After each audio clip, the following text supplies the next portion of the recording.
नमस्कार दोस्तों, आप सभी का नवोदय क्लासेस 2020 में हार्दिक स्वागत है, अभिनंदन है।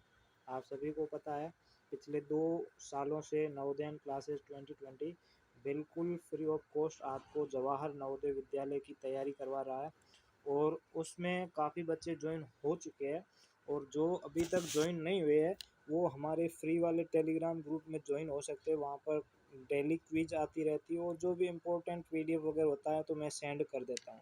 ठीक है, तो वहाँ नीचे डिस्क्रिप्शन में आज आपको क्विज टेलीग्राम क्विज ग्रुप मिलेगा, उसमें आप ज्वाइन हो जाना और उसके नीचे भी आप अगर व्हाट्सएप ग्रुप या फिर टेलीग्राम ग्रुप से ज्वाइन होना चाहते हैं तो ज्वाइन हो सकते हो। ठीक है, और आपको पता है कि अभी हमारी प्रैक्टिस टेस्ट सीरीज चल रही है जिसके अंतर्गत आज का प्रैक्टिस टेस्ट हम करेंगे और उम्मीद है कि आप लोग पूरा क्लास देखोगे ताकि आपको काफ़ी डाउट आपके जो भी है उसमें क्लियर हो जाए। हिंदी मीडियम के सभी बच्चे इस क्लास को पूरी देखेंगे और इंग्लिश मीडियम के मेंटल एबिलिटी और मैथ्स को देखेंगे और उसके बाद अगर हिंदी कोई देखना चाहता है तो देख सकता है, नहीं देखना चाहता है तो कोई दिक्कत नहीं, आप छोड़ सकते हो। ठीक है, लेकिन हिंदी मीडियम वाले बच्चे सारी क्लास पूरी की पूरी देखेंगे। आपको यहाँ पर मानसिक योग्यता, उसके बाद मैथ्स और हिंदी के सारी तीनों क्लासें एक ही साथ हो रही है। ठीक है, उसके बाद अलग से मत बोलना कि सर लैंग्वेज की क्लास, हिंदी की क्लास नहीं ली या फिर मेंटल एबिलिटी की क्लास नहीं ली, मैथ की क्लास नहीं ली, सारी की सारी एक साथ होने वाली है। ठीक है, तो आज का प्रैक्टिस टेस्ट शुरू करते हैं। मानसिक योग्यता का पहला भाग। ठीक है, मैंने बताया था कि टोटल 10 भाग होते हैं और प्रत्येक भाग में से 4-4 क्वेश्चन आते हैं।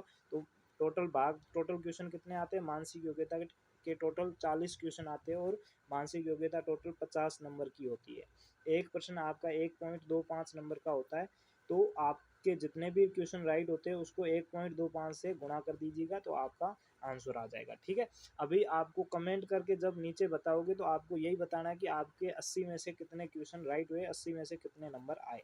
ठीक है, तो पहला भाग देखते हैं। पहला भाग क्या? निर्देश फर्स्ट 1 से 4 तक। निम्नलिखित प्रत्येक प्रश्न आकृति में 4 उत्तर आकृतियां दी गई है, 1, 2, 3, 4। इन्हीं 4 उत्तर आकृतियों में से कोई 3 आकृतियां किसी तरह से सदृश्य है और एक आकृति भिन्न है, तो भिन्न आकृति का चयन करो। ठीक है, तो ये 4 क्वेश्चन है जिसमें ओड मैन आउट, यानी कि आपको एक ओड फिगर देखनी है कि ओड कौन सा है, अलग कौन सा है। ठीक है, डिफरेंट फिगर कौन सा है ये आपको चेक करना है। तो यहाँ पर देखिएगा, पहला क्वेश्चन देखते हैं। पहले क्वेश्चन में क्या है? ये पहले बाहर गोला दिया हुआ और उसके अंदर अंदर भी गोला दिया हुआ, यानी कि बाहर और अंदर वाली आकृति क्या है? सेम है। इस दूसरे में भी बाहर भी वर्ग है और अंदर भी वर्ग है, यानी कि ये भी सेम है। तीसरे में भी बाहर भी त्रिभुज है और अंदर भी त्रिभुज, यानी कि ये भी सेम है। लेकिन चौथा क्वेश्चन आप देखोगे तो बाहर की ओर वर्ग बना हुआ है और नीचे बीच में त्रिभुज बना हुआ है, यानी कि ये सबसे अलग आकृति है। बाकी सब में तो जो बाहर आकृति बनी हुई है वही सेम का सेम अंदर भी बनी हुई है, लेकिन ऑप्शन नंबर 4 है उसमें बाहर वाली आकृति वृत्त है और अंदर वाली आकृति है वो त्रिभुज है, यानी कि अलग हो जाएगा। अब इसमें देखिए क्या होगा, तो इसमें ये तीर और इस तीर का निशान है वो दोनों का एक तरफ है। इसमें भी देखिए एक मिनट रुकिए, इस तीर और इस तीर का भी निशान दोनों का एक तरफ है। इसमें भी देखिए, इसमें और इसमें दोनों का निशान एक तरफ है, लेकिन पहला जो ऑप्शन है उसमें दोनों तीरों के निशान या दोनों तीरों के जो मुंह है वो अलग अलग साइड है, बाकी दोनों तीरों के निशान है वो एक ही तरफ आ रहे हैं। ठीक है, तो यहाँ पर जो तीसरा क्वेश्चन है उसमें ऑप्शन नंबर ए हो जाएगा। अब दूसरा क्वेश्चन भी, यहाँ चारों क्वेश्चन साथ में देखेंगे तो इसमें देखिए कि पहले एक बड़ा गोला बना हुआ है, उसके बाद उसके पास छोटा, उसके बाद अर्ध थोड़ा सा थोड़ी सी टेढ़ी लाइन दी हुई है। इसमें भी देखिए, इसमें भी पहले बड़ा गोला, उसके पास में छोटा और उस छोटे के पास में ऐसी टेढ़ी लाइन। इसमें भी वही सेम है, पहले बड़ा, उसके बाद छोटा, उसके बाद छोट पास में। लेकिन इसमें देखिए बड़े वाले गोला, पहले बड़ा गोला है, उसके बाद छोटा गोला है, लेकिन लाइन यहाँ पर टेढ़ी लाइन है वो यहाँ पर होनी चाहिए लेकिन ऊपर दी हुई है।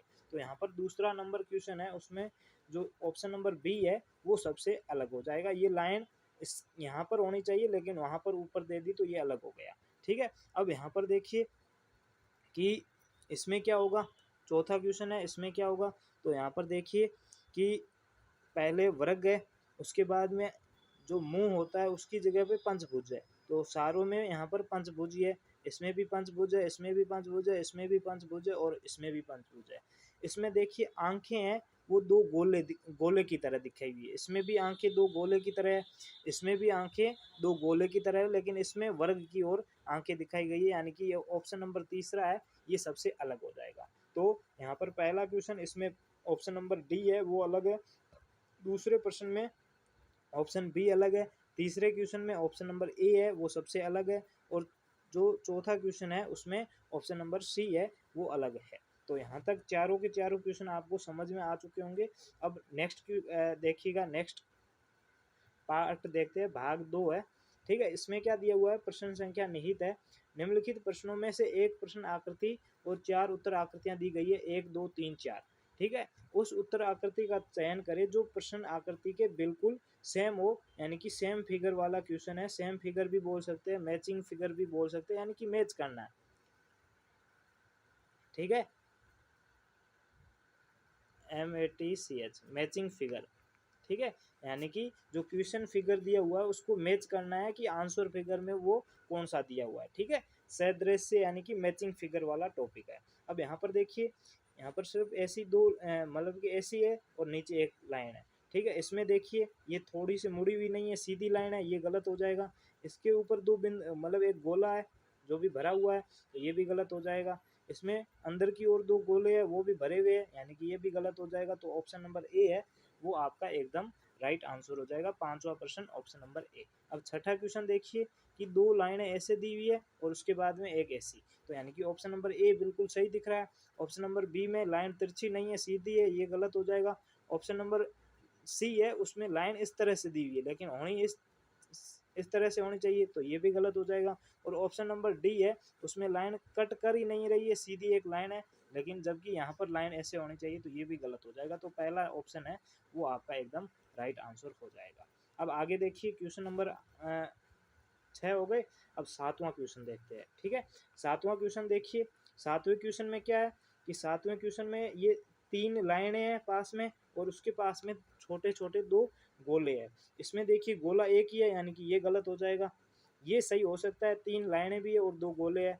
इसमें देखिए इसमें 2 लाइनें हैं, 3 नहीं है, तो ये भी गलत हो जाएगा। और इसमें भी एक गोला है, तो ये भी गलत हो जाएगा। तो ऑप्शन नंबर बी है वो आपका एकदम मैच हो रहा है क्वेश्चन फिगर से, तो ये एकदम सेम हो जाएगा, ठीक है। इसमें देखिए तिरछी 2 लाइनें दी हुई है, तो ये तो सीधी, ये गलत हो जाएगी, ये टेढ़ी है, ये भी गलत हो जाएगी। अब इसका मुंह इस तरफ है लेकिन इसका इस तरफ है, तो क्वेश्चन में भी इस तरह से है, यानी कि तीसरा सही हो जाएगा और दूसरा भी गलत ऑप्शन हो जाएगा। तो भाग 2 हमने पूरी अच्छी तरह से देख लिया। अब भाग 3 को देखते हैं, 3 में क्या दिया हुआ है, ठीक है। प्रश्न संख्या 9 से 12 तक है। प्रश्नों में एक प्रश्न आकृति दी गई है जिस आकृति का एक भाग गायब है, लुप्त है, ठीक है।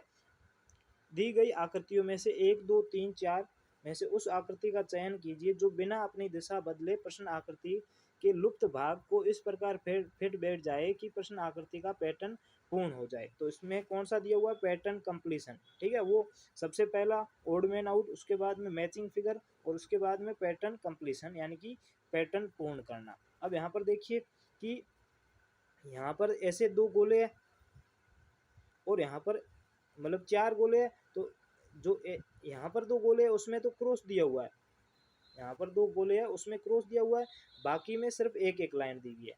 यहाँ पर जैसे जैसे गोले है वैसे वैसे यहाँ पर भी है और वैसे वैसे यहाँ पर भी है, यानी कि आपको क्या करना है कि ये 4 गोले है, ठीक है, उसमें जो ऊपर और इस साइड नीचे है उसमें सिर्फ एक लाइन खींचनी है, ठीक है। यहाँ पर जो पहली आकृति में देख रहे हैं वही वही, और इसमें जो ऐसे ऐसे क्रॉस में है उसमें 2 लाइनें होगी। तो इसमें देख लेते हैं, तो यानी कि ऑप्शन नंबर ए सही हो सकता है। ऑप्शन नंबर बी में देखिए दोनों ऊपर की तरफ एक लाइन दी हुई है, यानी कि ये गलत हो जाएगा। इसमें इस साइड पे लेफ्ट साइड में दिया हुआ है दोनों एक लाइन कट दिया हुआ है, तो ये भी गलत हो जाएगा। इसमें देखिए तो इसमें यहाँ पर जो मतलब कि जहाँ पर दोनों तरफ क्रॉस होना चाहिए वहाँ पर एक लाइन है और जहाँ पर एक लाइन होनी चाहिए वहाँ पर 2 क्रॉस दिए हुए, तो ये भी गलत हो जाएगा। तो ऑप्शन नंबर ए है वो आपका एकदम राइट आंसर हो जाएगा। अब यहाँ पर देखिए, यहाँ पर देखो ये नीचे काला दिया हुआ है तो उसके ऊपर मतलब कि उस काले रंग को हटा दिया, वो वहाँ पर सफ़ेद हो गया। तो यहाँ पर ये पहले से काला है तो नीचे आएगा तो सफ़ेद हो जाएगा, तो ये वाला गलत हो जाएगा, ये वाला गलत हो जाएगा, दोनों काले हैं। अब ये खाली है लेकिन ये घुमा हुआ नहीं है, क्योंकि यहाँ पर एल आकार का था तो ये एल उल्टा हो गया, तो यहाँ पर ये घुमा हुआ है तो ये घुमा हुआ नहीं है, तो ये भी आपका गलत आंसर हो जाएगा। तो ऑप्शन नंबर ए है वो आपका एकदम राइट आंसर हो जाएगा। 9 और 11 क्वेश्चन हो गए, अब 10 और 12 करते हैं, ठीक है।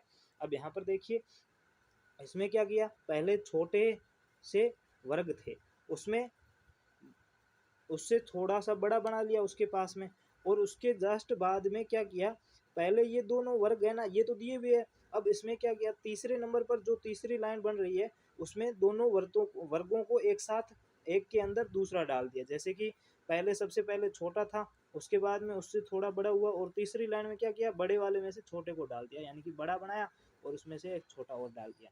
वैसे वैसे यहाँ पर देखो कि पहले क्या नीचे दिए हुए, पहले छोटा गोला दिया हुआ, उसके बाद में ये गोला बड़ा हो गया, अब क्या होगा, ये वापस ये वाला तो यहीं पे होगा, लेकिन लास्ट में क्या होगा, पहले बड़ा गोला होगा उसमें छोटा गोला होगा। तो यहाँ पर देखिए सबसे पहले गोले होने चाहिए, तो यहाँ पर वर्ग दिए हुए है तो ये गलत हो जाएगा। इसमें तीन टोटल 3 लाइनें हैं, ऊपर में भी 3 है तो नीचे भी 3 होगी, तो इसमें सिर्फ 2 ही दी हुई है तो ये गलत हो जाएगा।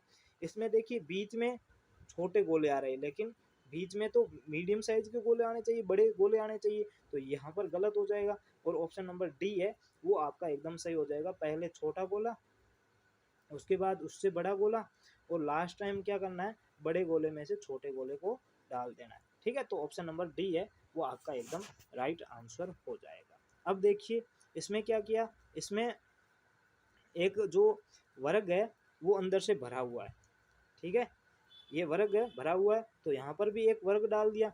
अब यहाँ पर एक गोला भरा हुआ है तो यहाँ पर भी गोला आएगा। अब ज़्यादा आपको देखना नहीं है, बाकी किसी में गोले नहीं दिखाई दे रहे हैं तो ये सारे गलत हो जाएंगे, तो ऑप्शन नंबर ए है वो आपका यहाँ पर राइट आंसर हो जाएगा। बाकी आप देख सकते हो यहाँ पर दो पहले से बाहर वर्ग है और उसके अंदर एक छोटा सा वर्ग है जो भरा हुआ है, तो यहाँ पर दो वर्गों को हटा एक को हटा दिया, तो यहाँ पर भी 3 आयत है, 3 गोले, 3 में से एक को हटा देंगे तो एक बड़ा वर्त बनेगा और उसमें छोटा सा भरा हुआ बनेगा। तो यहाँ पर ऑप्शन नंबर एक है वो आपके राइट हो जाएंगे। तो 3 पार्ट हमने कर लिए। नवोदय क्लासेस 2020 हर दिन 6 बजे, ठीक 6 बजे आपकी लाइव प्रैक्टिस टेस्ट क्लास होती है, तो उसमें अगर आप जुड़ते हो तो आपको बहुत ज़्यादा फ़ायदा होगा। बाकी आपकी इच्छा है, पार्ट 4 को देखते हैं, ठीक है। निर्देश फर्स्ट पहले पढ़ेंगे, निर्देश ज़रूरी है पढ़ना, ठीक है। निम्नलिखित प्रश्नों में से 3 प्रश्न आकृतियां दी गई है और चौथी आकृति के लिए रिक्त स्थान की जगह पर क्वेश्चन मार्क लिखा हुआ, ठीक है। प्रश्न आकृति में एक निश्चित श्रृंखला है, यानी कि सीरीज बनी हुई है, दी गई आकृति 1 2 3 4 में से उसी आकृति का चयन करे जो उस आकृति श्रृंखला को पूर्ण करे, यानी कि सीरीज कंप्लीशन वाला है। पहले पैटर्न पूरा किया, अब सीरीज को पूरा करो। तो यहाँ पर देखिए 2 गोले, अब वहाँ पर ऐसे थे, पहले इसको ऐसे घुमा दिया तो यहाँ पर 2 की जगह 1 बढ़ा दिया तो 3 हो गए। अब इसको नीचे कर दिया तो यहाँ पर 3 थे, 1 बढ़ा दिया तो यहाँ पर 4 हो गए। अब इसको यहाँ पर करेंगे तो यहाँ पर मतलब 4 गोले है तो अब यहाँ पर 5 गोले आ जाएंगे, ठीक है। तो यहाँ पर देख लो, यहाँ पर ऐसी जगह पर 5 गोले कहाँ है, तो इसमें गोले नहीं है, इसमें इस साइड है लेकिन सबसे लास्ट में होने चाहिए तो ये भी गलत है, इसके गोले नीचे है तो ये भी गलत है। तो ऑप्शन नंबर ए है वो आपका एकदम राइट आंसर हो जाएगा। तो 13 नंबर प्रश्न में ऑप्शन नंबर ए। अब यहाँ पर देखिए पहले एक लाइन थी, ठीक है, दूसरे में क्या कर दिया, एक लाइन और एक ऊपर गोले वाला, ठीक है। तीसरे में क्या किया, वापस से लाइन डाल दी, ठीक है। अब चौथे में क्या होगा, एक पहले से लाइन, फिर गोले वाला, और फिर वापस से एक लाइन, और अब वापस ऊपर गोले वाला आ जाएगा। तो यहाँ पर देख लीजिए लाइन दोनों नीचे की ओर जा रही है, तो यहाँ पर त्रिभुज दोनों नीचे की ओर जा रहे हैं, पहले लाइन है उसके बाद ऊपर गोले वाला लाइन है, बाद में तीसरे नंबर भी त्रिभुज है, तो यहाँ पर चौथे नंबर में गोला हो जाएगा, यानी कि ये ऑप्शन सही है, ठीक है। इसमें देखिए गोले वाला एक ही है लेकिन यहाँ पर 2 होने चाहिए, क्योंकि अब चौथा ऑप्शन जो बढ़ेगा उसमें तो 2 ही आएंगे, तो ये गलत हो जाएगा। इसमें देखिए त्रिभुज वाली लाइन है और गोले वाली लाइन है, उनकी जगह चेंज कर दी है, त्रिभुज वाली लाइन 1 और 3 नंबर पर होनी चाहिए, यहाँ पर 2 और 4 पर कर दी है, तो ये भी गलत हो जाएगा। इसमें 3 गोले वाली लाइन दे दी है तो ये यहाँ पर गलत हो जाएगा। तो ऑप्शन नंबर 1 है वो आपका एकदम राइट आंसर हो जाएगा। 13 और 15 नंबर हो गया, अब 14 और 16 नंबर देखेंगे। यहाँ पर देखिए क्या दिया हुआ है, तो ध्यान से देखना, लाइनें कम हो रही है। तो यहाँ पर देखो कितनी बार ऐसे किया, तो 1 2 3 4 5 6 7, शायद 7 बार है मेरे हिसाब से, काउंट कर लो।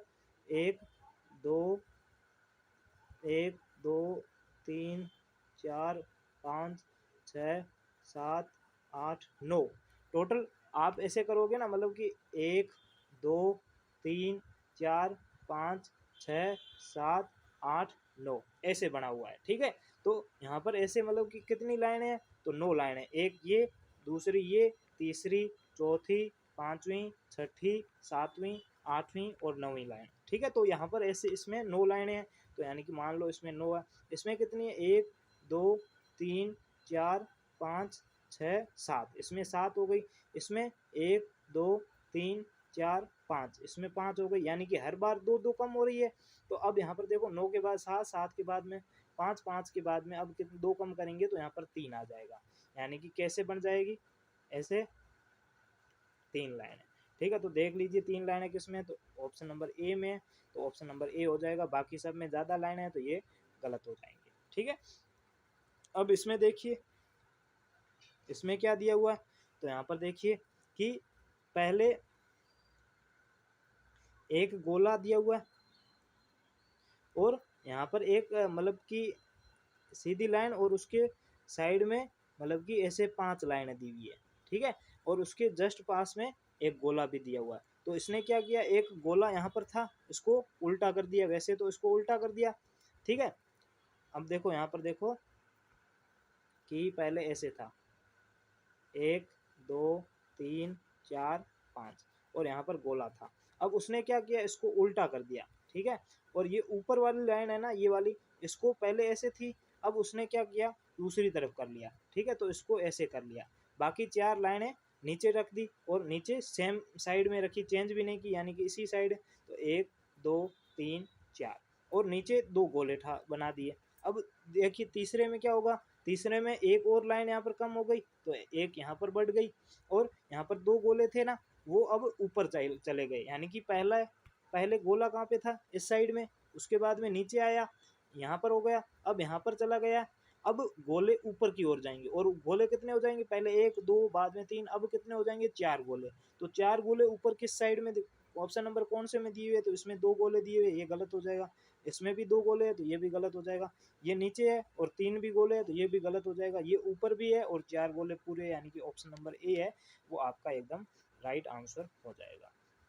अब 5वां भाग देखते हैं, 5वां भाग में पहुंच चुके हैं।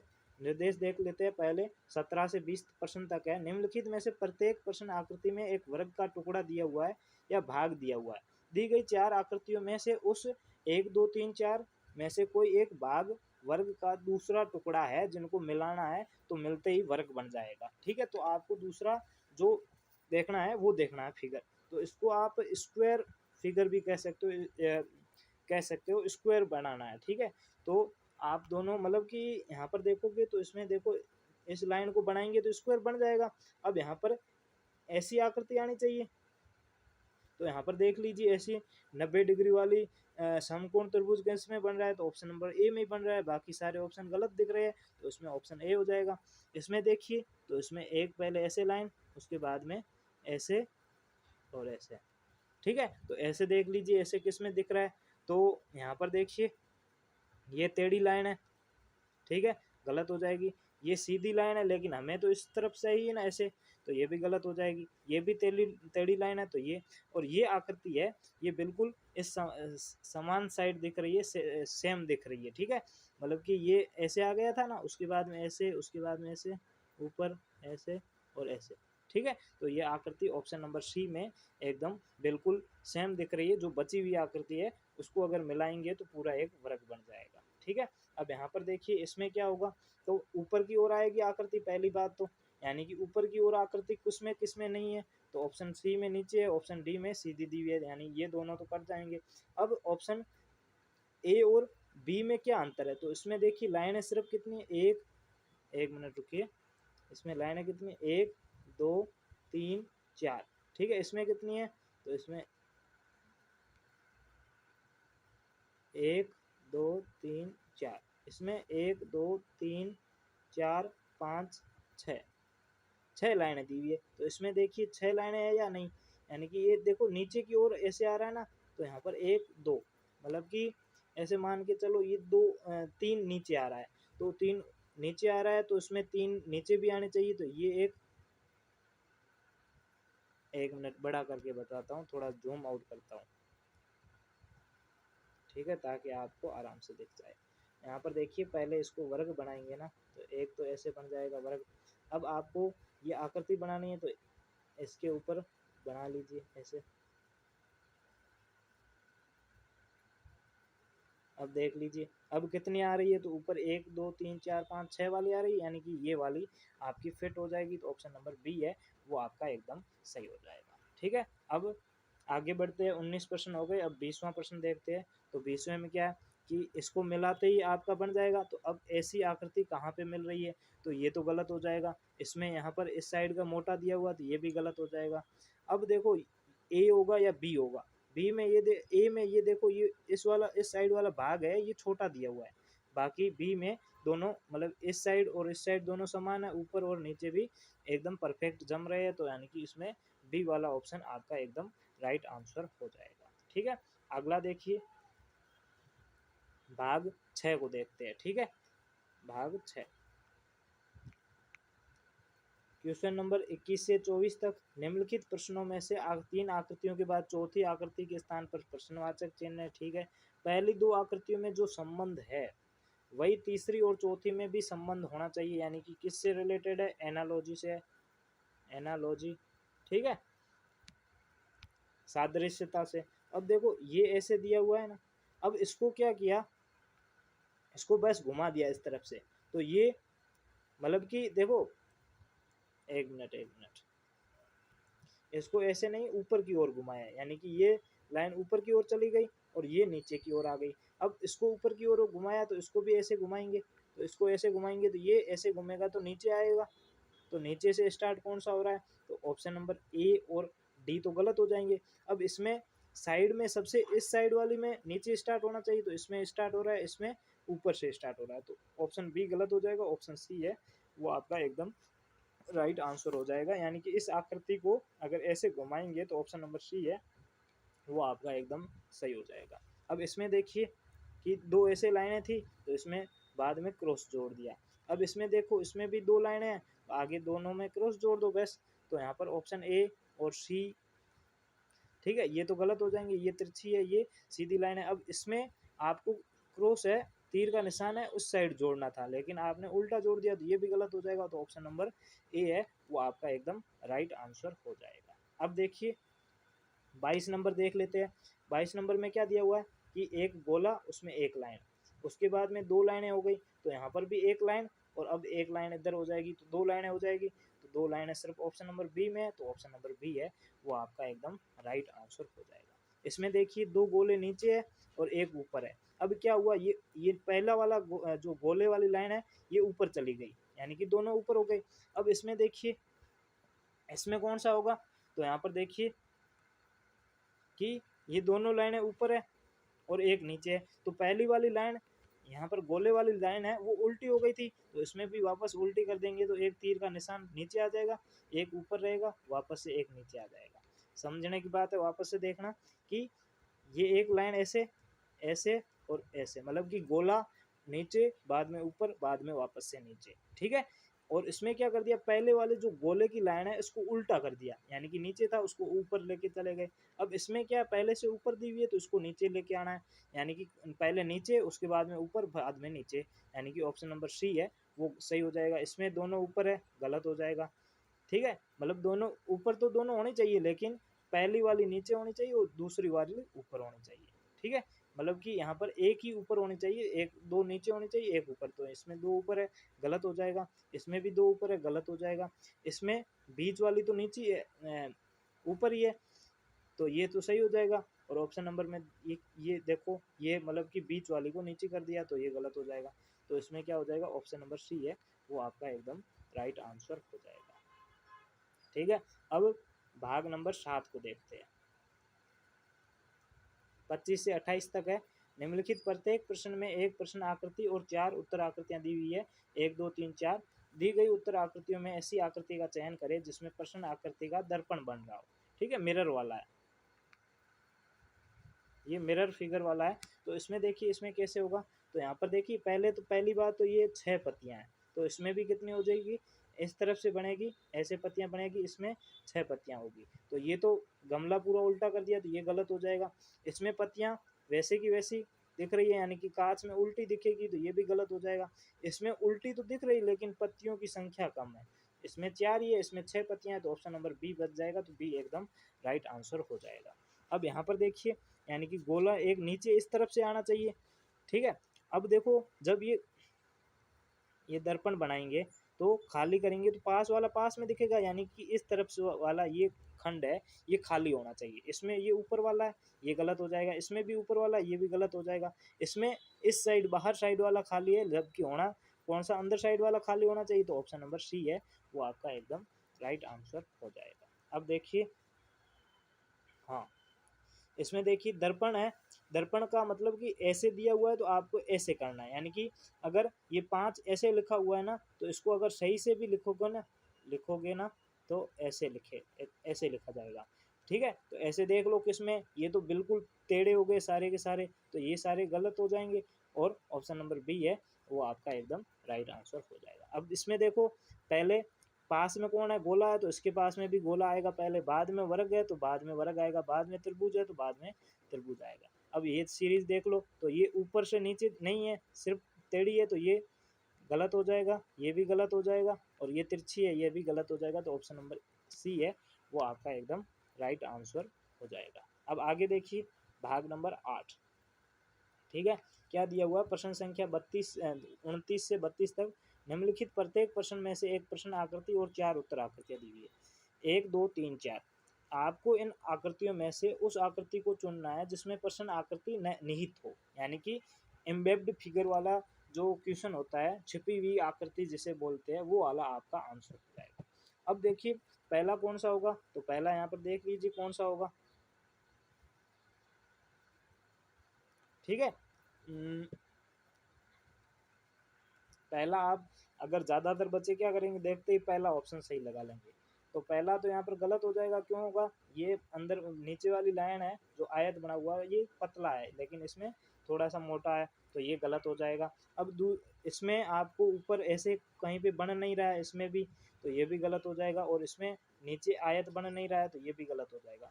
अब देखिए दूसरा नंबर सही होगा, किस तरह से सही होगा वो मैं अभी आपको बता देता हूँ। ठीक है, यहाँ पर ध्यान से देखिएगा कि ये तो नीचे वाला आयत हो गया। ठीक है, उसके बाद में देखिए इसके पास में ऐसे गया, और यहाँ पर ऐसे, और उसके बाद में ऐसे थोड़ा सा, और उसके बाद में ऐसे करके ऐसे आ गया। ये आपकी आकृति इसमें ऐसे छुपी हुई है, यानी कि आंसर दूसरा ऑप्शन है वो आपका एकदम राइट आंसर हो जाएगा। ठीक है, अब इसमें जो ऑप्शन नंबर क्वेश्चन नंबर 30 है उसको देखते हैं। ये किस में दिख रहा है, तो ये सीधी है, ये तो गलत हो जाएगी। इसमें कोई भी नीचे नहीं दिया हुआ तो ये भी गलत हो जाएगी। अब या तो ऑप्शन ए होगा या सी होगा, तो ऑप्शन ए में देखिए कि पीछे से यहाँ पर देखिए ये सीधी लाइन है। ठीक है, यानी कि कट नहीं रहा है, तो इसमें तो कोई सीधी लाइन लाइन है ही नहीं, तिरछी है, तो ये गलत हो जाएगा, तो ऑप्शन नंबर ए बचेगा, ए सही हो जाएगा। अब ए कहाँ पर होगा, तो यहाँ पर देख लीजिए ये लाइन है, बाद में छोटी सी नीचे जा रही है, उसके बाद में यहाँ पर और यहाँ पर ऐसे आ जाएगी। ठीक है, तो ये वाली आकृति आपकी ऐसे बन जाएगी, तो ऑप्शन नंबर ए है वो आपका एकदम राइट आंसर हो जाएगा। अब देखिए 31 नंबर और 32 नंबर प्रश्न आकृति ये दी हुई है, ये किस में छिपी हुई है, तो यहाँ पर देखिए इसमें टेढ़ी लाइन है ऐसे। ठीक है, तो इसमें सीधी है तो ये गलत हो जाएगा। इसमें टेढ़ी तो है लेकिन इस तरफ से ऐसी टेढ़ी है। ठीक है, लेकिन यहाँ पर ऐसी है तो ये भी गलत हो जाएगा। इसमें देखिए ये सीधी लाइन है तो ये भी गलत हो जाएगा। तो ऑप्शन नंबर जो 3 नंबर है, सी ऑप्शन है, उसमें ऐसी लाइन दी हुई है, तो यानी कि ये ऑप्शन आपका एकदम सही हो जाएगा। अब देखिए इस तरह से किस में बना हुआ है, तो यहाँ पर देख लीजिए एक पूरा ऐसे मतलब कि आयत होना चाहिए, उसके अंदर एक त्रिभुज होना चाहिए, और उसके अंदर एक लाइन होनी चाहिए। तो यहाँ पर इसमें कोई भी ऐसा नहीं बन रहा है, ये गलत हो जाएगा। इसमें ये थोड़ा सा आयत बढ़ रहा है लेकिन त्रिभुज इससे बाहर जा रहा है, तो ये भी गलत हो जाएगा। इसमें आयत और त्रिभुज एक साथ नहीं बन रहा है, तो ऑप्शन नंबर सी सही होगा।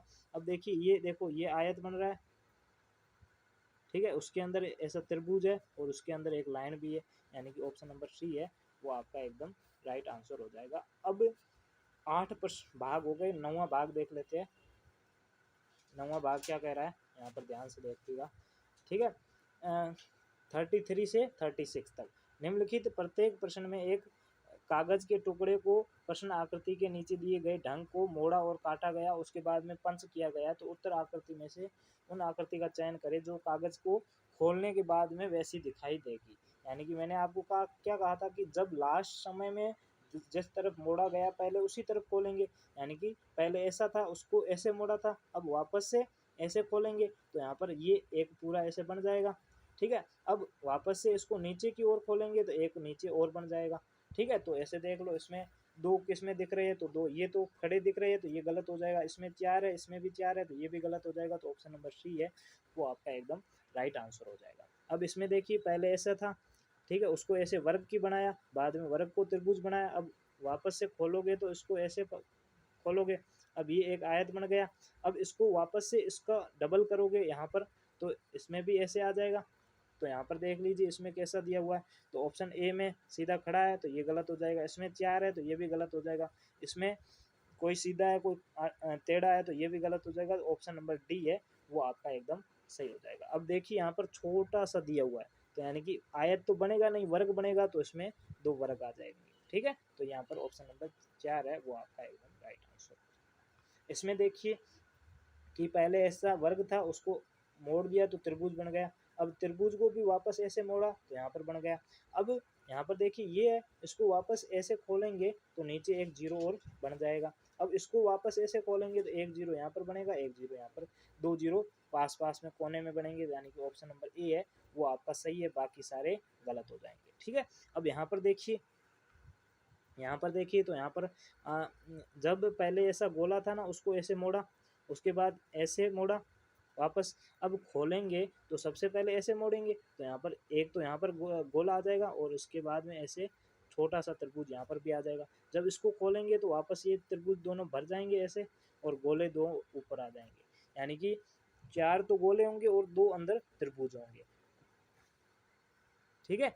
तो यहाँ पर देखिए ये तो ज़्यादा 4 4 मतलब कि चतुर्भुज दिखा रहा है, त्रिभुज है, उसको वापस खोलेंगे तो चतुर्भुज बन जाएगा, तो इसमें 4 गोले और 4 चतुर्भुज बता रहा है तो ये गलत हो जाएगा। इसमें बता रहा है लेकिन एक वर्ग बता रहा है, लेकिन ये देखो यहाँ पर जो लाइन है ना ये त्रिभुज की तरह है, तो ऐसे बनेगा तो ऐसे बनेगा, ठीक है, चौकड़ी होती है ना वैसे बनेगा, तो ऑप्शन नंबर डी है वो आपका एकदम राइट आंसर हो जाएगा। अब देखिए लास्ट भाग है आपका मानसिक योग्यता, ठीक है। अब यहाँ पर देखिए 37 से 40 तक है, निम्नलिखित प्रश्नों में से 4 उत्तर आकृतियाँ 1 2 3 4 दी हुई है, प्रश्न आकृति में टुकड़ों से कौन सी आकृति बनाई जा सकती है, तो ये आपको बताना है। तो देखिए किसमें बनाई जा सकती है, तो इनको जब पास पास में लाएंगे तो यहाँ पर देखिए कि मतलब कि ये त्रिभुज ऐसे पास में आएगा, ये ऊपर वाला ऐसे पास में आएगा, ये वाला साइड वाला ऐसे पास में आएगा, और ये मतलब कि 1 मिनट रुकिएगा, ठीक है, ऐसे त्रिभुज, ठीक है, उसके बाद में ऐसे त्रिभुज, उसके बाद में ऐसे त्रिभुज और इससे ऐसे त्रिभुज, यानी कि ऐसी आकृति बननी चाहिए, अंदर क्रॉस हो और वर्ग को, तो यहाँ पर ऑप्शन नंबर ए है वो बन रहा है। इसमें क्या है, वर्ग तो है लेकिन थोड़ा सा टेढ़ा हो गया तो ये समचतुर्भुज हो गया, तो ये गलत हो जाएगा, ठीक है। इसमें भी देखो ये थोड़ा सा जो स्क्वायर है ना वो तिरछा हो गया इसमें, लेकिन स्क्वायर सीधा होना चाहिए तो ये भी गलत हो जाएगा। और इसमें देखिए इसमें ये स्क्वायर नहीं है, वर्ग आयत बन गया, रेक्टेंगल बन गया, ठीक है, तो ये भी गलत हो जाएगा, तो ऑप्शन नंबर ए है वो आपका एकदम राइट आंसर हो जाएगा 37 में। इसमें देखिए तो इसमें देखिए पहले छोटा सा जो बिंदी होती है ना या फिर तिलक करते हैं ना वो हमें चाहिए, तो ये कहाँ पे है, तो इसमें तो है नहीं, ये गलत हो जाएगा। इसमें यहाँ पर दिया हुआ है, ठीक है, इसमें भी नहीं दिया हुआ है, इसमें भी नहीं दिया हुआ है, तो ये गलत हो जाएंगे, तो ऑप्शन नंबर बी है वो आपका सही होगा। अब देखिए कौन सा आकृति कहाँ पे आ रहा है तो उसको देखते हैं आराम से, ठीक है। तो यहाँ पर पहले ये वाला दिया हुआ है तो यहाँ पर ऐसे आ गया, तो ये पहले ये वाला आ गया, उसके बाद में ये वाली आकृति यहाँ पर आ गई, ठीक है, ये यहाँ पर ऐसे घुमा के ऐसे। उसके बाद में ये छोटा सा त्रिभुज है, ये इसके पीछे आ गया, ठीक है, और बाकी ये वाली आकृति बची, तो ये वाली आकृति ऐसे आ गई, ठीक है। तो यहाँ पर ऑप्शन नंबर बी है वो आपका एकदम राइट आंसर हो जाएगा, ठीक है। अब ऑप्शन नंबर क्वेश्चन 38 और 40 पीछे बच गए। तो यहाँ पर देखिए दो छोटे छोटे त्रिभुज है और एक आपका समलंब चतुर्भुज है, ठीक है। तो ये किस में दिया हुआ है, तो पहले तो इसको देखेंगे। तो इसमें कोई भी ऐसी आकृति बड़ी वाली आकृति है वो इसमें नहीं दी हुई है, तो ये गलत हो जाएगा। इसमें भी नहीं दी हुई है तो ये भी गलत हो जाएगा। अब ये इसमें दी हुई है, कहाँ पे दी हुई है, ये पीछे पीछे इस तरह से दी हुई है, यानी कि ये हो सकता है। इसमें भी ये बड़ी वाली आकृति नहीं दी हुई है तो ये गलत हो जाएगा। तो ऑप्शन नंबर ए है वो आपके एकदम सही हो जाएंगे। पहले दो त्रिभुज है ये सबसे आगे आ जाएंगे, बीच में ये छोटा वाला है ये बीच में आ जाएगा और बड़ा वाला ये पीछे आ जाएगा। तो ऑप्शन नंबर 3 है वो आपका सी ऑप्शन सही हो जाएगा। जब इनको दोनों को मिलाएंगे तो वर्ग बन जाएगा। अब ये आयत बन रहा है, गलत है। ये पंचभुज बन रहा है, गलत है। ये समचतुर्भुज यानी कि स्क्वायर है लेकिन उसको टेढ़ा कर दिया, चौकड़ी की तरफ बना दिया, तो ये भी गलत हो जाएगा। और ऑप्शन नंबर सी है वो आपका एकदम राइट आंसर हो जाएगा। अब आपको मानसिक योग्यता में कितने आए बता दीजिएगा कमेंट करके। मुझे 40/40 आ गए, ठीक है। अब मैथ्स की बात करेंगे, गणित, ठीक है। समझिएगा ध्यान से अच्छी तरह से। इसमें क्या करना, मल्टीप्लाई करना, सीधा सा मल्टीप्लाई करना। तो सबसे पहले मल्टीप्लाई करने से हमेशा पहले ये ध्यान रखना कि पॉइंट कितने अंकों के बाद में है। तो पहली है, इसमें देखिए यहाँ पर मैं आपको लिख के बता देता हूँ कि 0.4 फिर गुणा 0.04 फिर गुणा 0.004। यहाँ पर 3 अंक के बाद में, यहाँ पर 2 अंक के बाद में, यहाँ पर 1 अंक के बाद में। तो 3, 2 और 1 यानी कि 6 अंकों के बाद में पॉइंट लगा हुआ होना चाहिए। तो इसमें नहीं लगा हुआ है, ये गलत हो जाएंगे, ये भी गलत हो जाएगा। इसमें देखो ये 5 अंकों के बाद में, ये भी गलत हो जाएगा। तो ऑप्शन नंबर सी है वो आपका एकदम राइट आंसर हो जाएगा। बस इतना सा ध्यान रखते ही आपका आंसर आ जाएगा। अब इसमें देखो 12,1300 और 2 दहाई के बराबर में कौन सा है।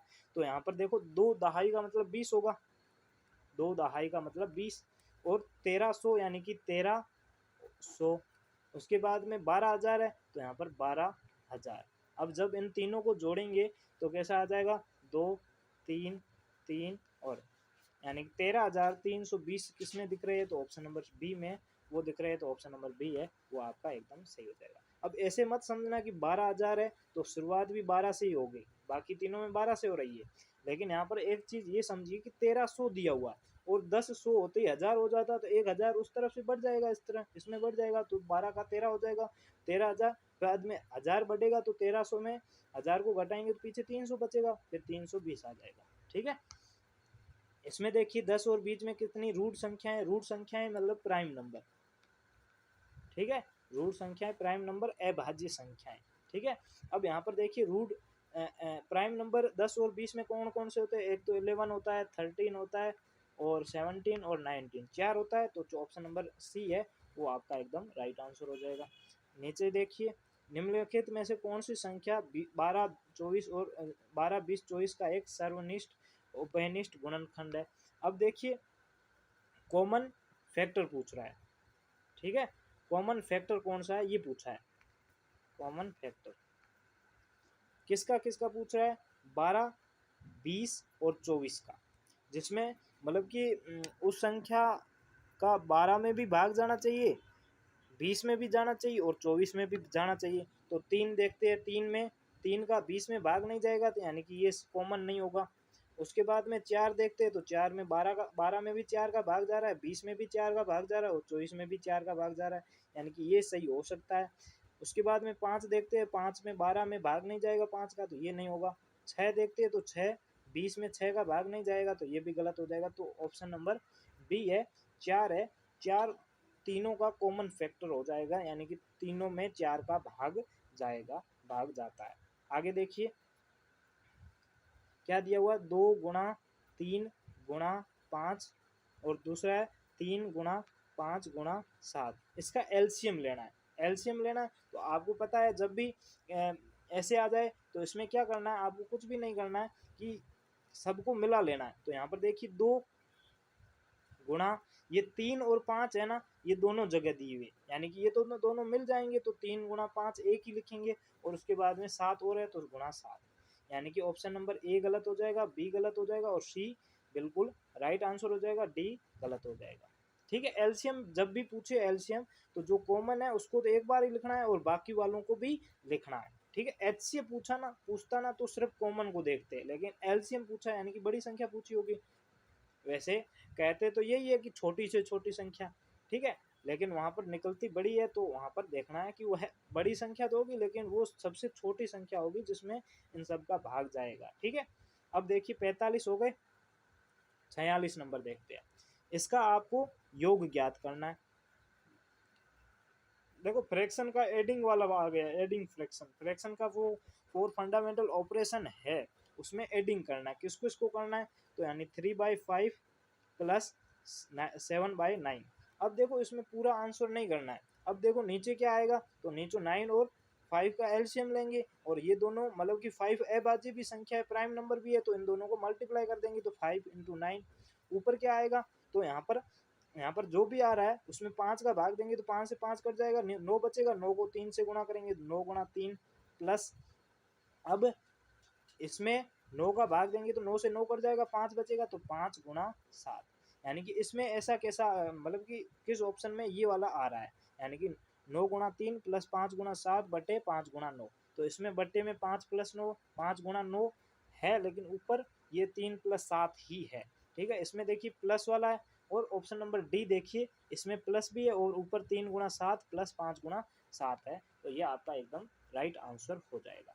अब आप ऐसे भी कर सकते हो, नहीं तो ऐसे भी कर सकते हो कि दोनों का एलसीएम कितना आ जाएगा, 9 5 45। ठीक है, 45 में इसका भाग देंगे तो 9 गुणा 3 प्लस 5 गुणा 7, अब 5 गुणा 7, अब इनको गुणा भी कर दो, तो 27 प्लस 35 बटे 45। ठीक है, तो 27 और 35 को जोड़ो, 12 हासिल 1 6 बटे 45, इसमें भी जोड़ दो इसको, तो 27 प्लस 35 बटे 45, वही वही आंसर, वही है, वही वही का वही आने वाला है। ठीक है, लेकिन आपको फुल आंसर नहीं दिया, उसको एकदम सोल्व करके बताना है कि कौन सा होगा, तो ऑप्शन नंबर डी है वो आपका एकदम राइट आंसर हो जाएगा। अब यहाँ पर देखिए 47 नंबर देखिए, सबसे पहले भाग को करेंगे, तो 5 में 20 का भाग देंगे, 5 में 20 का भाग देंगे तो क्या आ जाएगा, 1/4 आएगा। 5 में 20 का भाग देंगे तो क्या आएगा, 1/4, तो यहाँ पर क्या हो जाएगा, 16 गुणा 1/4 प्लस 8 माइनस 2। ठीक है, 16, 5 में 20 का भाग दिया तो 1/4 आ गया। अब गुणा करनी है, तो ये वाला इतना सोल्व करेंगे, तो 4 से 16 कटेगा 4 बार, तो यहाँ पर 4 प्लस 8 माइनस 2, अब जोड़ दो, तो 4 और 8 12, 12 में से 2 को घटाएंगे तो 10 आ जाएगा, यानी कि ऑप्शन नंबर सी है वो आपका एकदम राइट आंसर हो जाएगा। अब लास्ट में देखिए 48 नंबर, 5 अंकों की सबसे छोटी से छोटी संख्या जो 4 अंकों से बड़ी संख्या का अंतर हो, मतलब कि 5 डिजिट की स्मॉलेस्ट नंबर और 4 डिजिट की ग्रेटेस्ट नंबर। तो 5 डिजिट की स्मॉलेस्ट नंबर क्या होगा, तो यहाँ पर देख लीजिए 10,000, और 400 की बिगेस्ट नंबर कौन सा होगा, तो 999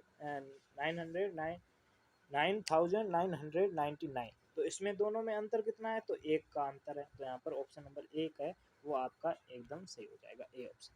अमित रविवार के दिन रात्रि 9 बजे 9:30 बजे सोता है और अगले दिन 5:30 बजे उठ जाता है, तो कितने घंटे तक सोया, तो यहाँ पर देखिए 9 बजे सोया था, और उसके बाद में 5:50 पर जाग गया, बीच में रात की 12 बजे, तो 12 बजे से पहले कितना समय लगा, तो 12 बजे से कितना पहले, तो 12 का मतलब होता है 11:60, इसमें से 9 घंटे 9:30 घटाएंगे, तो यहाँ पर 30 घंटे और 2 घंटे 30 मिनट, यानी कि 2.5 घंटे 12 बजे से पहले सोया, 12 बजे के बाद में कितना सोया, तो 5 घंटे 50 मिनट, टोटल कितना सोया है, तो 5 घंटे 50 मिनट, इसमें से 2.5 घंटे और जोड़ देंगे, तो यहाँ पर कितना आ जाएगा, 50 और 30 80, और यहाँ पर 7 घंटे 80 मिनट, और 80 मिनट होते हैं 60 से ज़्यादा जाते हैं तो 1 घंटा यहाँ पर आ जाता है, तो यहाँ पर 8 घंटे हो जाएंगे, तो इसमें 60 घटाएंगे तो 20 मिनट, यानी कि 8 घंटे 20 मिनट, यानी कि ऑप्शन नंबर सी है वो आपका एकदम राइट आंसर हो जाएगा। अब देखिए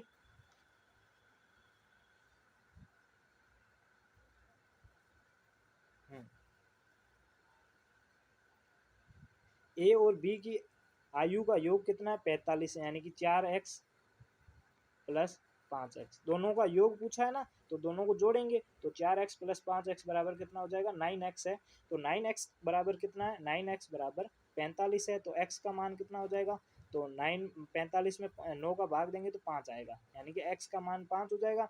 अब हमें क्या पूछी b की आयु कितनी है, तो b की कितनी है 5x है, तो 5 गुणा x का मान कितना है 5 है, तो 5 को 5 से गुणा करेंगे तो 25 आ जाएगा, यानी कि ऑप्शन नंबर डी है वो आपका एकदम राइट आंसर हो जाएगा। अब देखो 3 पैकेटों में 400 रबड़ बैंड है, 3 पैकेट में कितने हैं 400 है, 3 पैकेट में 400 है, तो 15 पैकेट में कितने होंगे, तो तीन पैकेट में इतने हैं, तो 15 में कितने होंगे, तो 15 के कितने गुना है 5 गुना है, तो ये भी रबड़ भी 5 गुना बढ़ जाएंगे, तो 4 के 5 गुना करेंगे तो 5 के 20 और 2 जीरो यानी कि 2000 रबड़ होंगे, यानी कि ऑप्शन नंबर सी है वो आपका एकदम राइट आंसर हो जाएगा।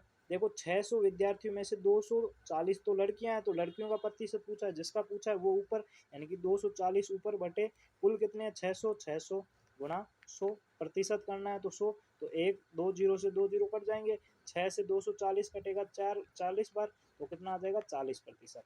तो यहाँ पर ऑप्शन नंबर सी है वो आपका एकदम राइट आंसर हो जाएगा। ठीक है, अब आगे देखिए।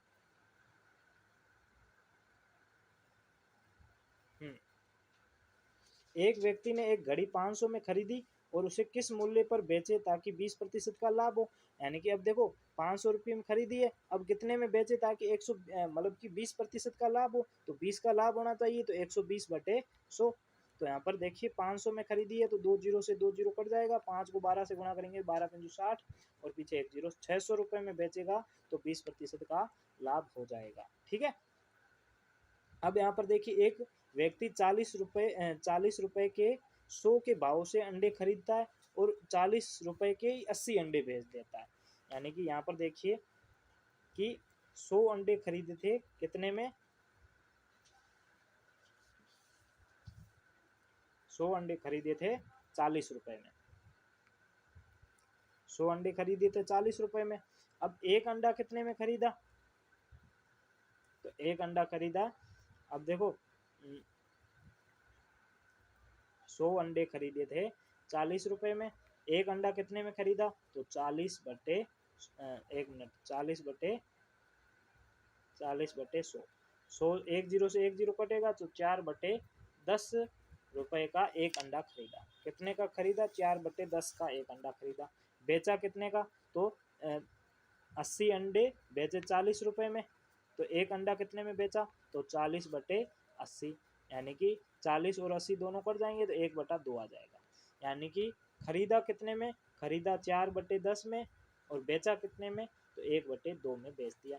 अब बड़ा 1/2 है, ये 50% है, तो ये बड़ा है, तो बड़े में से छोटे को घटा देते हैं, यानी कि विक्रय मूल्य माइनस क्रय मूल्य, तो विक्रय मूल्य माइनस क्रय मूल्य किसका फॉर्मूला का लाभ का होता है, यानी कि लाभ हो जाएगा। तो यहाँ पर देखो 1/2 में से 4/10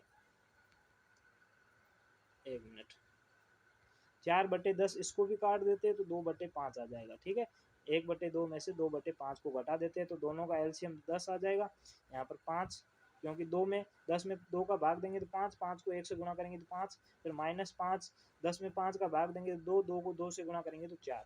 ठीक है, 5 में से 4 को घटाएंगे तो 1/10। ठीक है, 1/10, एक अंडे की कीमत लाभ कितना हुआ 1/10 हुआ। ठीक है, कितना हुआ 1/10, 1/10 लाभ हुआ, यहाँ पर 1/10। अब लाभ प्रतिशत पूछा है तो 1/10 लाभ। ठीक है, बटे क्रय मूल्य कितना था, तो क्रय मूल्य 4/10 था और उसको हमने काटा तो 2/5 आ गया, तो यहाँ पर 2/5 गुणा 100। ठीक है, जब ये ऊपर जाएगा तो उल्टा हो जाएगा, तो 1/10 गुणा 5/2 गुणा 10 गुणा 100। ठीक है, तो ये 1 जीरो से ये 1 जीरो कट जाएगा, 2 से ये 10 कटेगा 5 बार और 5 को 5 से गुणा करेंगे तो 25 आ जाएगा, यानी कि कितना प्रतिशत हो गया 25% का लाभ होगा। ठीक है, हानि नहीं होगी, लाभ होगा, ये चीज ध्यान रखना कि मतलब 40 रुपए के 100 अंडे खरीदे है और बेच 80 रहा है, तो लाभ तो कमा ही रहा है। ठीक है, 20 अंडों का लाभ कमा रहा है, अब 20 अंडों का लाभ कमा रहा है, ये चीज ध्यान रखना। ठीक है, तो यहाँ पर 25% की का लाभ हो जाएगा। अब यहाँ पर आगे देखो 55 नंबर क्वेश्चन, एक व्यक्ति किसी बैंक को 3,000 2 वर्षों के लिए साधारण ब्याज पर 10% की दर से जमा किए, 2 वर्ष बाद में उसको कितनी राशि मिलेगी? तो साधारण ब्याज मूलधन गुणा दर गुणा समय बटे 100। ठीक है, प्रिंसिपल आपको दिया हुआ 3,000, समय टाइम दिया हुआ 2 ईयर और रेट दी हुई है 10%। तो यहाँ पर देखिए 3,000 इंटू 2 इंटू 10/100। ठीक है, अब देखो 3,000 2 से 2 जीरो कट जाएंगे तो ऊपर क्या बचेगा? 30 गुणा 2 गुणा 10, 30 गुणा 2 गुणा 10। अब देखो 10 को और 30 को गुणा करेंगे तो 300, 300 गुणा 2, 300 को 2 से गुणा करेंगे तो 600 रुपये, यानी कि 600 रुपये क्या है? सिंपल इंटरेस्ट है, ब्याज है। हमें क्या पूछा है? कितनी धनराशि प्राप्त होगी, यानी कि मूलधन पूछा है ना, अमाउंट, टोटल अमाउंट पूछा है। तो 3,000 में से 600 को जोड़ेंगे तो 3,600, यानी कि टोटल उसको कितने मिलेंगे? 3,000 जो उसने जमा किए थे वो तो मिलेंगे, 600 ऊपर और ज़्यादा मिल जाएंगे, तो 3,600, यानी कि ऑप्शन नंबर डी हो जाएगा आपका एकदम राइट आंसर। अब इसमें देखिए 10वीं में 400 छात्रों का कमीज का रंग है, उसका सर्वेक्षण किया गया। अब देखा ये भूरा है, हल्का नीला है, हरा है, गुलाबी है। लगभग कितने छात्रों के कमीजों का रंग हरा है? तो यहाँ पर हरा देख लीजिए, हरा किसके बराबर में? तो यहाँ पर 30%। अब देखो 400 टोटल है, 400 के 30% ज्ञात कर लो, 30% हरा है, यहाँ पर 30% ज्ञात कर लो, तो 2 जीरो से 2 जीरो कट जाएगा, 4 तिया 12, 120।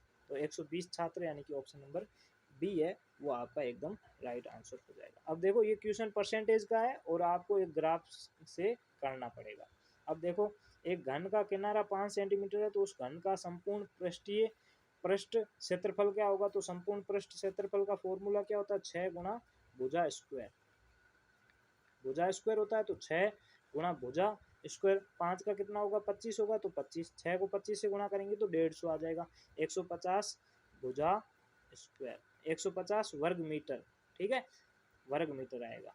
ठीक है, तो 150 वर्ग मीटर, यहाँ पर ऑप्शन नंबर डी है वो आपका एकदम राइट हो जाएगा। अगर आयतन पूछता ना तो पीछे घन आता, लेकिन आपको स्क्वायर पूछा है तो स्क्वायर का क्या होगा? स्क्वायर को हिंदी में क्या बोलते हैं? वर्ग बोलते हैं, तो यहाँ पर वर्ग आ जाएगा। ठीक है, अगर वॉल्यूम पूछता तो यहाँ पर घन आ जाता। अब देखो क्यूब पूछता तो घन आ जाता। एक जीप 180 किलोमीटर की दूरी 4 घंटे में तय करती है। 180 किलोमीटर की दूरी कितने में? 4 घंटे में तय करती है। उस जीप की चाल कितनी बढ़ाई जाए ताकि वो 3 घंटे में पार कर सके? तो यहाँ पर देखो पहले उसकी चाल कितनी है? तो 180 मीटर वो 4 घंटे में, किलोमीटर 4 घंटे में निकाल देती, तो उसकी स्पीड कितनी है? तो 4 चौके 16, 2 5 चौके 20, यानी कि 45 किलोमीटर है। अब अगर वो 3 घंटे में वो पूरी करनी चाहती है तो 180/3, यानी कि 6 तिया 18, यानी कि 45, पहले 45 किलोमीटर प्रति घंटे है उसकी स्पीड। अगर उसकी स्पीड 60 किलोमीटर प्रति घंटे कर दे तो वो 3 घंटे में दूरी पार कर लेगी। तो 45 में कितना जोड़े? 15 को जोड़ेंगे, तो 15 किलोमीटर प्रति घंटा स्पीड बढ़ा दी जाए तो वो 3 घंटे में पार कर लेगी।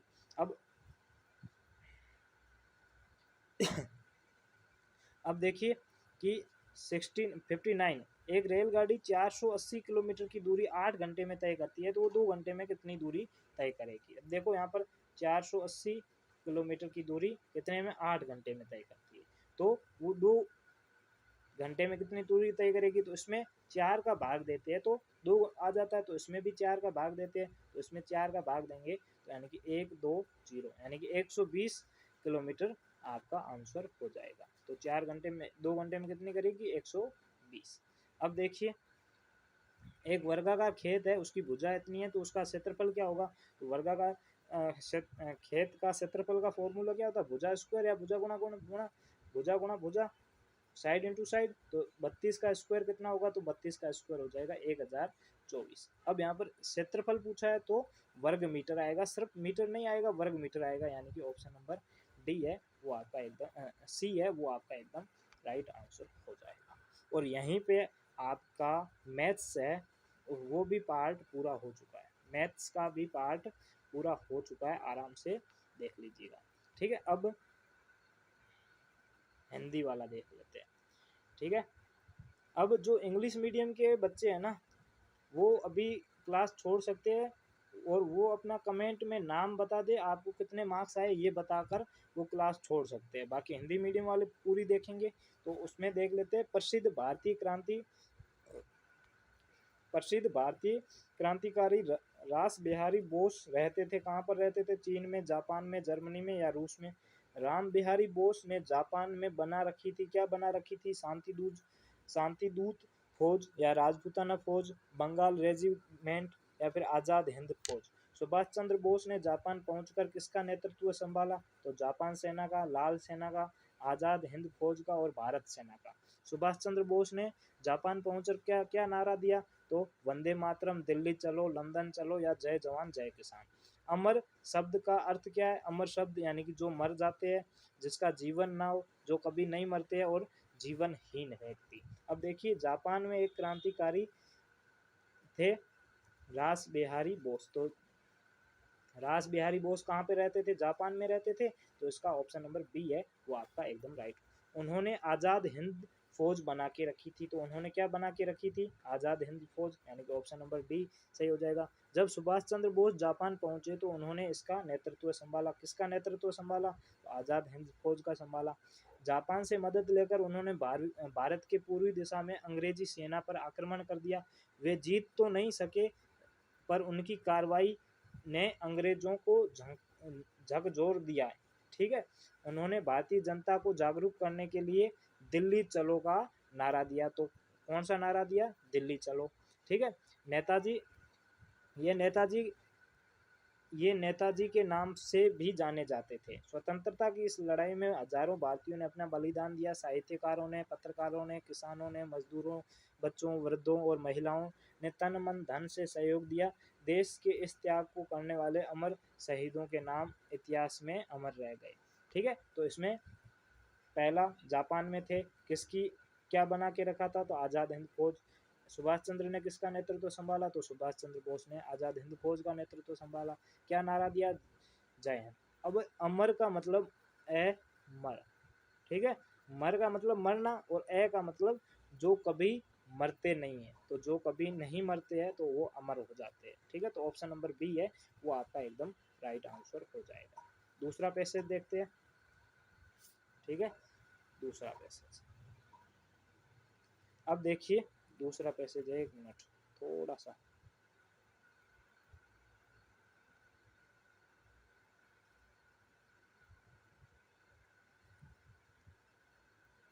ठीक है। पहले क्वेश्चन पढ़ते हैं। ऊंट बिना पानी के एक सप्ताह से अधिक रह सकता है, क्यों?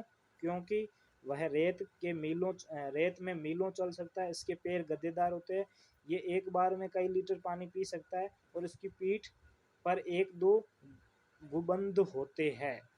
अनुच्छेद में अपरिहार्य का मत शब्द का अर्थ क्या है? तो अनावश्यक, महत्वपूर्ण, अर्थपूर्ण या अनिवार्य।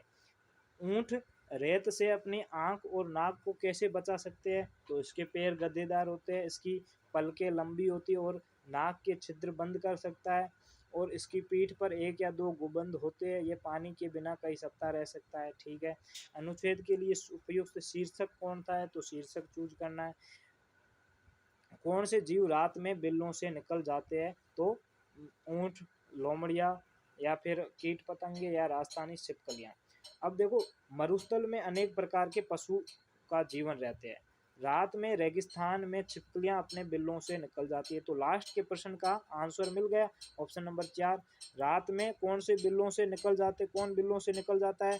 तो रेगिस्तानी छिपकलियां। ठीक है। तो यहाँ पर रेगिस्तानी छिपकलियां आ जाएगी। अनेक प्रकार के जहरीले सांप, बिच्छू, लोमड़िया, कीट पतंगे और पक्षी भी यहाँ पर पाए जाते हैं। सहारा, अरब, थार के मरुस्थल में स्थानीय लोगों का सामान्य जीवन अन्य स्थानों से ले जाने के लिए ऊँटों का उपयोग करते हैं। यानी कि एक स्थान से दूसरे स्थान तक जाना है तो किसका उपयोग करते हैं? ऊँट का। ऊँट जिसे मरुस्थल का जहाज भी कहते हैं, रेत में मीलों चल सकता है, इसकी लंबी पलकें और वह अपनी नाक को छिद्रों को बंद कर सकता है। अब वो रेत में मीलों चल सकता है, क्यों चल सकता है? क्योंकि वो अपनी जो पलकें हैं उसको पलकें लंबी होती है, जिससे वो कम खोलता है और उसमें धूल नहीं जाती है, रेत नहीं जाती है, और नाक के छिद्र बंद कर देता है, जिसके कारण उसकी नाक में भी छिद्र वो रेत नहीं जाती है।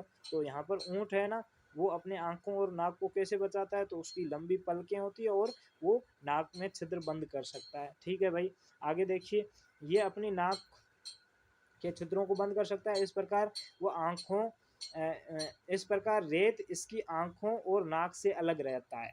तो यानी कि अभी देखो, ये रेत और आँखों से अलग रहता है, यानी कि वो बचा लेता है।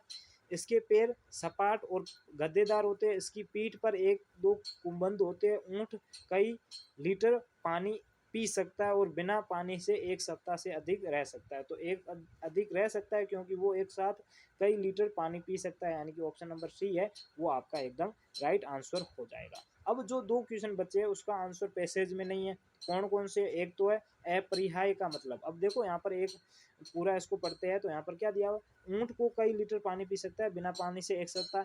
मरुस्थल में रहने वाले लोगों के लिए ऊँट अपरिहाय है, यानी कि अगर ऊँट ना होना तो उनका काम नहीं चलेगा, तो उनके लिए ऊँट है वो अनिवार्य है, यानी कि होना जरूरी है। तो यहाँ पर ऑप्शन नंबर डी है वो आपका एकदम राइट हो जाएगा। अपरिहार्य का मतलब क्या होता है? अनिवार्य। अगर ऊँट ना होना तो उनका काम रुक जाएगा, वो वहाँ पर काम धंधे नहीं कर सकते, वो एक जगह से दूसरे स्थान पर नहीं जा सकते।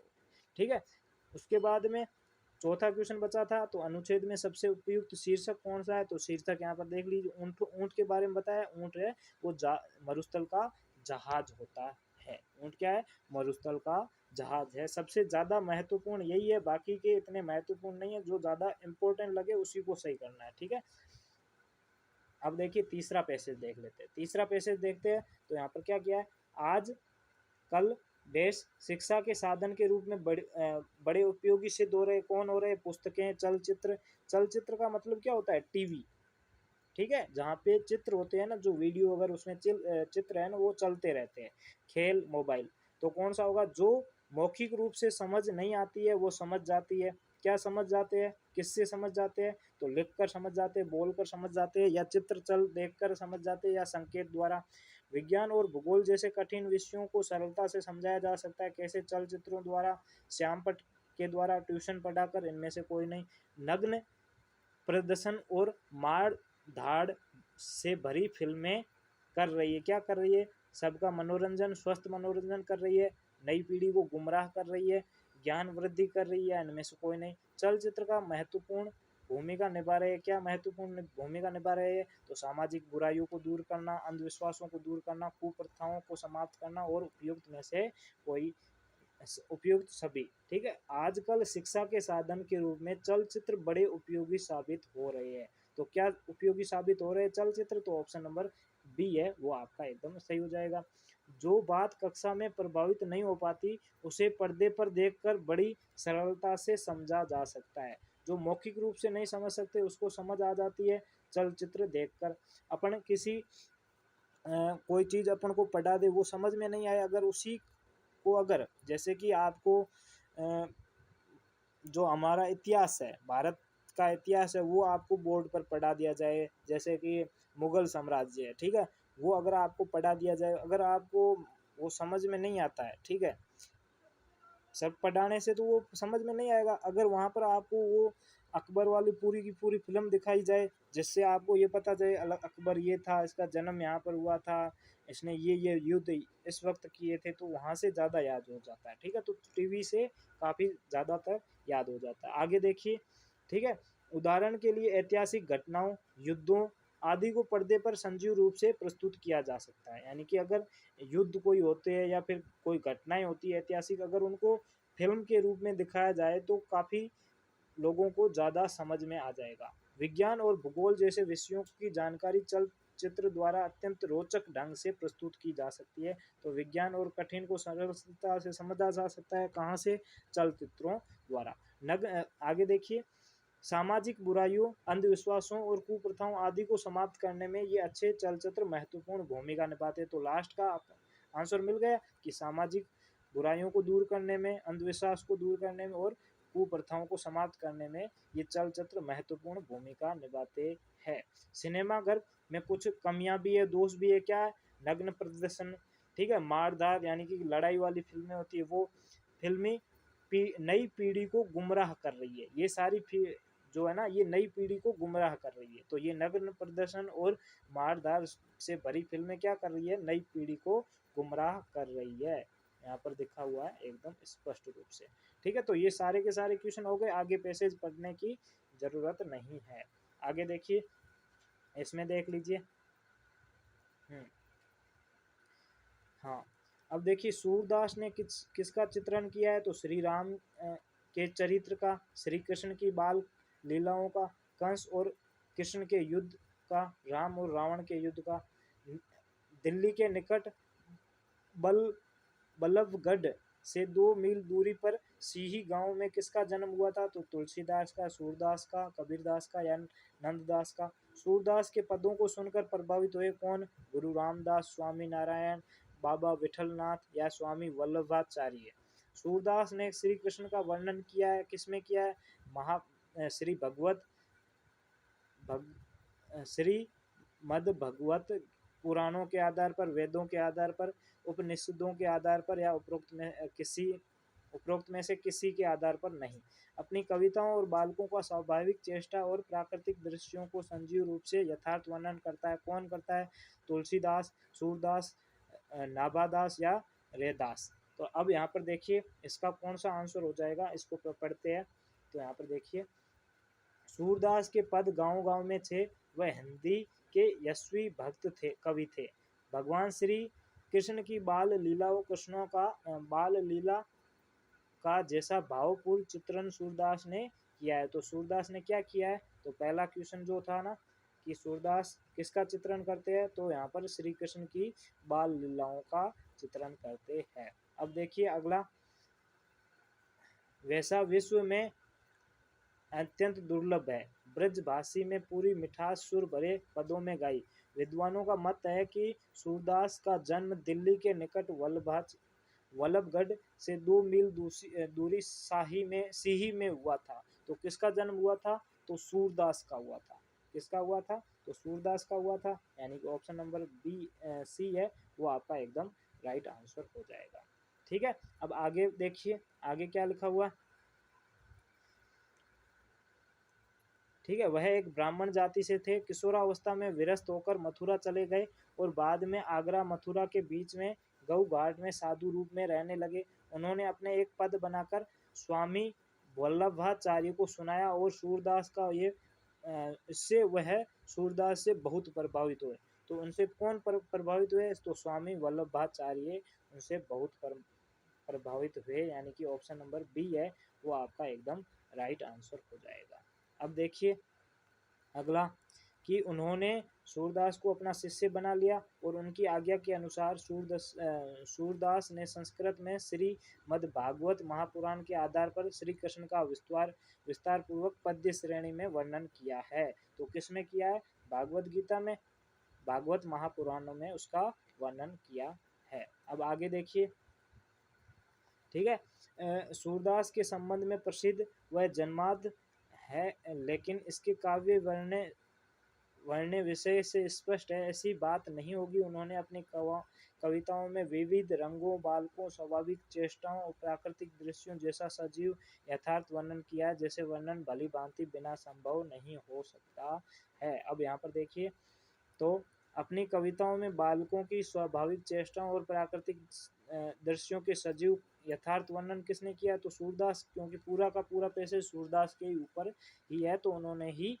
इसका वर्णन किया है। तो यहाँ पर आपके 80 के 80 पैसेज पूरा पैसेज पूरा हो चुका है, 80 के 80 क्वेश्चन कर दिए। कमेंट में जाइए, आप अपना नाम लिखिए, आपको एमए यानी कि मेंटल एबिलिटी में कितने आए, मैथ में कितने आए और लैंग्वेज हिंदी और इंग्लिश में आपको कितने आए, नीचे टोटल बता दीजिए, ये टोटल मुझे मार्क्स आए हैं। तो आज के लिए इतना ही, ओके बाय सभी को। ठीक है, आपको क्लास कैसी लगी कमेंट करके ज़रूर बता देना और अगर पसंद आए तो लाइक करके चले जाना। ओके बाय सभी को।